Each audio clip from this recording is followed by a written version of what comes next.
Pamilya, pamilya, ang lagi nating iisipin pag lumabas tayo sa kalsada.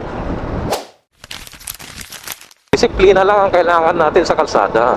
Matuto tayo magbigay, maging kalma tayo, bawasan natin yung pride, maging courteous tayo, maging marespeto tayo, para maiwasan natin yung pag-aaway sa kalsada or yung tinatawag nating road rage.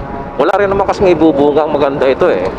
Pinakaunang dapat nating isipin pag nasa kalsada tayo at kung papapa road rage na tayo, isipin natin yung sarili nating buhay or yung pamilya natin bago tayo kumasa sa anumang panghahamon ng mga kapwa natin riders or motorists sa kalsada.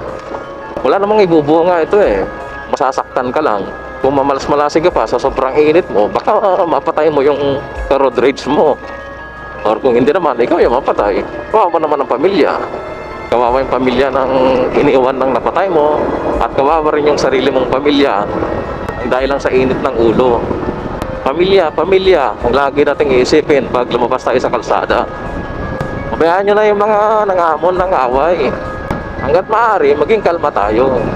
Kausapin natin sila na, sir, ganito na lang gawin natin, ayusin na lang natin ito. Total, wala naman nasaktan sa atin. Pag-usapan na lang natin yung mga damages ng mga sasakyan natin. Idaan na lang natin sa magandang usapan. Magpakumbaba lang tayo sa mga taong nadidisgrasya natin sa kalsada. Hindi yung nakita mong agresibo na siya, magpapaka-agresibo ka na rin. Tandaan, isa lang ang buhay natin. Huwag nating sayangin ito sa kalsada. Marami pa tayong dapat gawin dito sa mundo.